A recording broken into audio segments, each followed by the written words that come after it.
Mag Magandang araw po, Ma'am Team Zina Vlog. Ma'am Zina Baraki. Ako at ito po si Gracious Didios, 5 years old. Taga Bulacan po kami. Dito na po kami nakatira simula nung pinagbubuntis ko siya. Tapos nung pinanganak ko po siya is overdue pandemic. Tapos meron pong in-inject sa kanya one week, 2 times a day po. Ano daw po yun is para matanggal yung, kasi nakakain na daw po siya ng dumi. Tapos po palaki siya ng palaki noon, nagsi-seizure po siya, hindi namin alam na meron pala siyang epilepsy. So since po nung dumating sa point na lumalaki siya, mga 4 to 7 months, nilagnat po siya, tapos nag-convulsion, tapos sinugod po namin sa ospital ng biyanan ko. Tapos doon namin nalaman na-diagnose siya ng cerebral palsy and generalized focal epilepsy with spastic late development disorder and microcephalic intellectual late development and pediatric community pneumonia. Siya po ay isang batang patuloy na lumalaban araw-araw.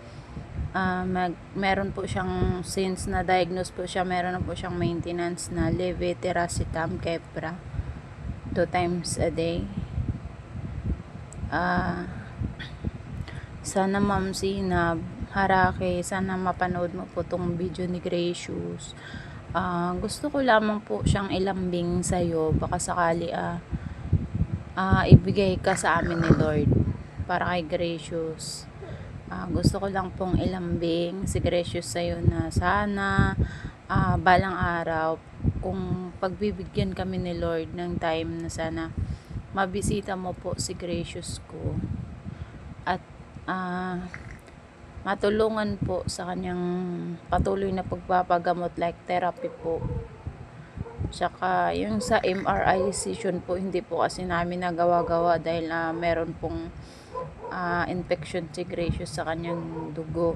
So since mag-laboratory po siya, maya-maya nilalagnat na po agad, kaya hindi kami lagi pumapasa sa MRI kasi madali po siyang magkalagnat.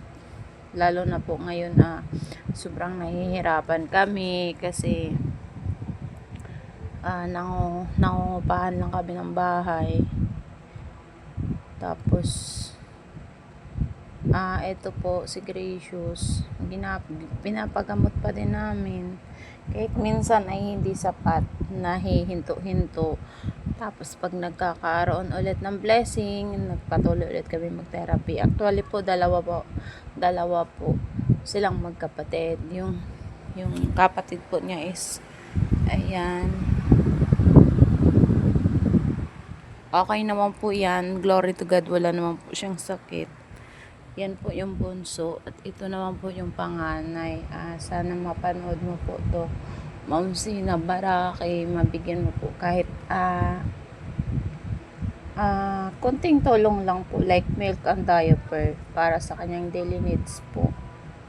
Yan lang po. Thank you Ma'am Zina, and God bless. Ayan,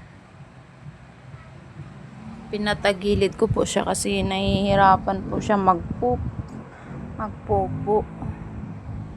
kasi hindi po normal yung poop niya. Actually in-advise kami ng radiology na kailangan siyang mapatingnan doon kasi gusto po ng neuro doctor niya is mapig tube po siya. Kaso nangamba na din po ako na ayoko po kasi umabot sa ganun na basta negative po yung nag-positive po yung isip ko na baka hindi kayanin ng operation ng warrior ko. Yun lang po, Ma'am Sinab. Sana mapanood mo po itong video. Maraming salamat po. Bye-bye na, anak.